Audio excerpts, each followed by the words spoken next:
بہرحال دنیا ایک بہت بڑے تصادم کی طرف بڑھ رہی ہے. اب میں اس سے اگلی بات جو کہنا چاہتا ہوں اس کے لیے پہلے سے معذرت کروں. خوشخبری میں نے دی ہے تو بدخبری بھی مجھے دی. اس عالمی غلبہ اسلام سے پہلے ابھی امت مسلمہ کی بہت پٹائی ہونی ہے، بہت پٹائی ہونی ہے، بہت پٹائی. یہ میں نہیں کہہ رہا، حضور نے کہا ہے. کتاب الملاحم احادیث کی کتابوں کے آخر میں یہ 4 ابواب جو آتے ہیں جو عام طور پر علماء بھی نہیں پڑھتے، اس لیے کہ ان سے کوئی فقہی مسئلہ تو نکلتا نہیں، ان سے کوئی شرعی حکم نہیں نکلتا، وہ تو پیشین گوئیاں ہے. کتاب الفتن کیسے کیسے فتنے اٹھیں گے، کتاب الملاحم کیسی کیسی جنگیں ہوگی، کتاب اشراط الساعہ قیامت کی علامات کیا ہوگی، کتاب و علامات کی قیامت کی کیا ہوگی. ان ابواب کو پڑھیے تو آپ کو معلوم ہوگا اس دور کے آنے سے پہلے ابھی امت مسلمہ پر اللہ کے عذاب کے بہت سخت کوڑے پڑ. معافی چاہتا ہوں. اگر رسولوں کی شان یہ تھی جو بشیر بھی تھے اور نذیر بھی تھے تو میں بھی ایک ادنا غلام نہیں کہوں. میں جو کہہ رہا ہوں قرآن حدیث سے کہہ رہا ہوں. یہ عذاب کیوں آئے گا؟ امت مسلمہ بحیثیت مجموعی اللہ کی نگاہ میں مجرم، بہت بڑی مجرم. کیوں؟ 1 انچ زمین دنیا میں نہیں دکھا سکتی جہاں اللہ کا دین قائم. یہ مذہب ہے، مسجدیں ہیں، حج ہے اور عمرے ہیں، یہ مذہب ہے. دین کہاں ہے؟ اللہ کا نظام کہاں ہے؟ دین حق کہاں ہے؟ وہ نظام عدل کہاں ہے؟ وہ نظام سیاست کہاں ہے؟ وہ قانون شریعت کہاں ہے؟ آپ کی ساری معیشت سود کے اوپر ہے، اور سود سے زیادہ بڑا گھناؤنا جرم کوئی نہیں، سود سے زیادہ بڑا گھناؤنا گناہ کوئی نہیں. اس کے بارے میں حضور نے فرمایا الربا 70 جزءا یحوما، 2 حدیثیں ہیں. ربا کے 70 حصے ہیں یا 70 گناہ ہیں، 70 گناہ ہیں، جن میں چھوٹے بھی ہیں بڑے بھی ہیں. 70 گناہ. ایسا روحا ان میں سب سے چھوٹا اس کے مساوی ہے این کہ الرجل امہ، کہ کوئی شخص اپنی ماں سے زنا کرے. سنن ابی داؤد کی روایت ہے، سن لیجیے پڑھ لیجیے. سارا نظام آپ کا کہاں ہے؟ تجارت ہو تو اس پر ہے، زراعت ہو تو اس پر ہے.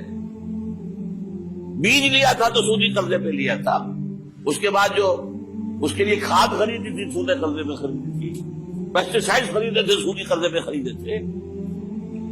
اس کے بعد اگر کوئی ہارویسٹر لیا ہے، کوئی اور لیا، ٹریکٹر لیا تو سودی قرض.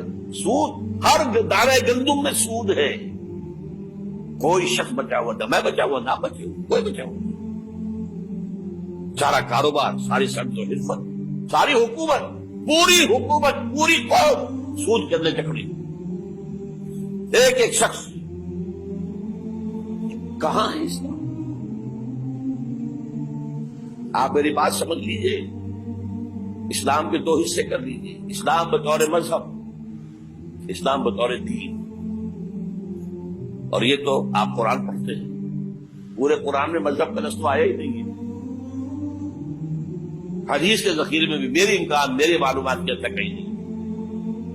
یہ مذہب تو ہمارے یہاں استعمال ہوتا تھا فقہوں کے لیے. مذہب حنفی، مذہب مالکی، مذہب شافعی، مذہب حنبلی، اب ایک مذہب سلفی اہل حدیث حضرات کا ہو گیا ہے، مذہب ظاہری، مذہب جعفری.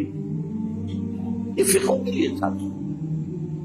مذہب کیا ہے؟ مذہب کا نام 3 چیزوں کا مجموعہ مذہب ہے. کچھ عقائد، کچھ عبادات، کچھ رسومات. بچہ پیدا ہوگا تو کیا کریں گے؟ عقیقہ کریں گے.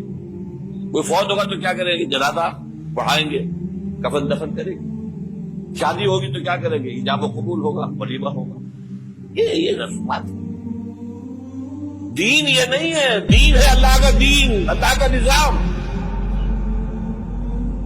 اللہ کا قانون. وَمَن لَّمْ يَحْكُم بِمَا أَنزَلَ اللَّهُ فَأُولَٰئِكَ هُمُ الْكَافِرُونَ. جو اللہ کی اتاری شریعت کے مطابق فیصلے نہ کرے وہی تو کافر ہے. میں اور آپ کون ہیں؟ برا نہ مانیے. فیس دی فیکٹس. اور یہ فتویٰ کس کا ہے؟ اللہ کا ہے. وَمَن لَّمْ يَحْكُم بِمَا أَنزَلَ اللَّهُ فَأُولَٰئِكَ هُمُ الْكَافِرُونَ وَمَن لَّمْ يَحْكُم بِمَا أَنزَلَ اللَّهُ فَأُولَٰئِكَ هُمُ الظَّالِمُونَ وَمَن لَّمْ يَحْكُم بِمَا أَنزَلَ اللَّهُ فَأُولَٰئِكَ هُمُ الْفَاسِقُونَ. 3 فتوے ہیں اس مفتی اعظم جو ہماری اتاری ہوئی شریعت کے مطابق فیصلے نہیں کرتے. وہی تو کافر ہے, وہی تو مشرک ہے, وہی تو فاسق ناہنجار ہے, باقی. یہ ہے امت مسلمہ کا حال. اب میں یہاں آپ کو اختصار سے بیان کرتا ہوں حضور کا طریقے انقلاب کیا تھا. اختصار تفصیل سے کتابوں میں دیکھیے. نمبر 1, دعوت ایمان بغیر قرآن. یتلو علیہم آیاتہ. آج جمعے میں نے اسی آیت پر تفصیل کی. تلاوت آیات, قرآن پڑھ کے سناؤ, قرآن پڑھ کے سناؤ, قرآن پڑھ کے سناؤ. کہہ دو وہی تو ہے جس نے تم کو پیدا کیا اور تمہارے کان اور آنکھیں اور دل بنائے, مگر تم کم ہی احسان مانتے ہو. کہہ دو کہ وہی ہے جس نے تم کو زمین میں پھیلایا اور اسی کے روبرو تم جمع کیے جاؤ گے. کیا یہ کسی کے پیدا کیے بغیر ہی پیدا ہو گئے, یا یہ اپنے آپ کو خود پیدا کرنے والے ہیں, یا انہوں نے آسمانوں اور زمین کو پیدا کیا ہے؟ نہیں, بلکہ یہ یقین ہی نہیں رکھتے. تو کیا ہم پہلی بار پیدا کر کے تھک گئے؟ نہیں, بلکہ یہ اثر نو پیدا کرنے کے بارے میں شک میں پڑے ہوئے ہیں.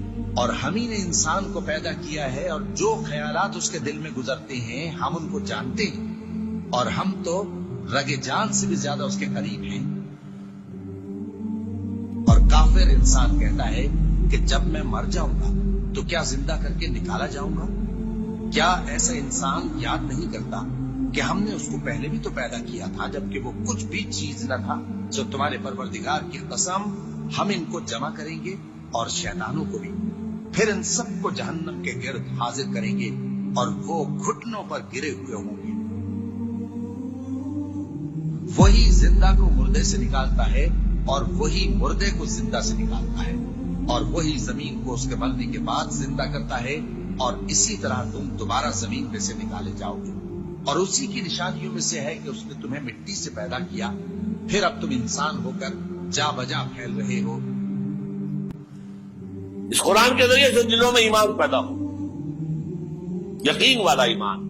دیکھیے, برا نہ مانے, مغالطے میں نہ رہیے. میرے اور آپ کے دلوں میں ایمان نہیں ہے, عقیدہ ہے. عقیدہ ہے, والدین سے ملا ہے. یقین والا ایمان کہاں ہے؟ اپنے غریبان میں جھانکیے, اللہ آپ کو توفیق دے. کیا مجھے واقعی یقین ہے کہ مجھے مرنے کے بعد جی اٹھنا ہے؟ کیا مجھے یہ واقعی یقین ہے کہ اصل زندگی آخرت کی زندگی ہے؟ کیا مجھے واقعی یقین ہے کہ قرآن اللہ کا کلام ہے؟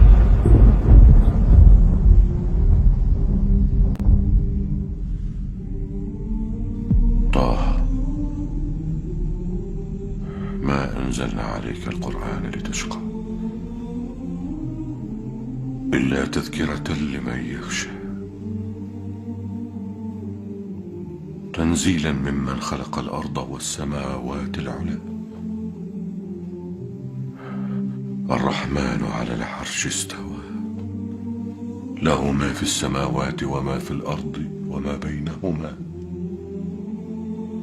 وما تحت الثرى وأن تجهر بالقول فإنه يعلم السر وأخفى الله لا إله إلا هو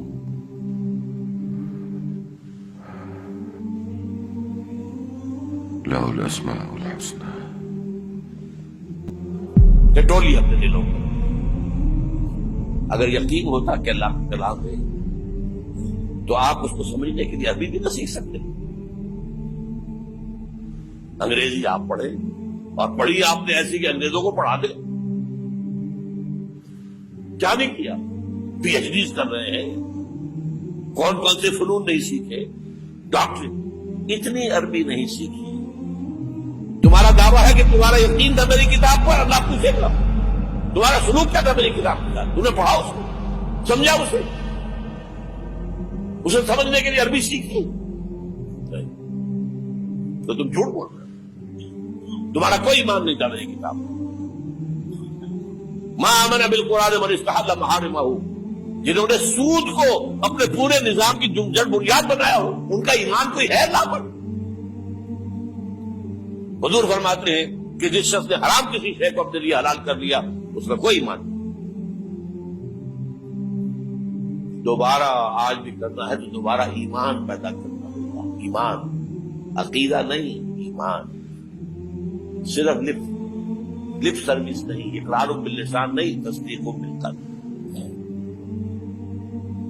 جو لوگ آئے جن کے دلوں میں ایمان پیدا ہوا پھر ان کا تزکیہ کیا، تطہیر فکر، تصفیہ قلب، تجلیہ روح، تزکیہ نفس، اندر کا باطن دھو دیا قرآن نے۔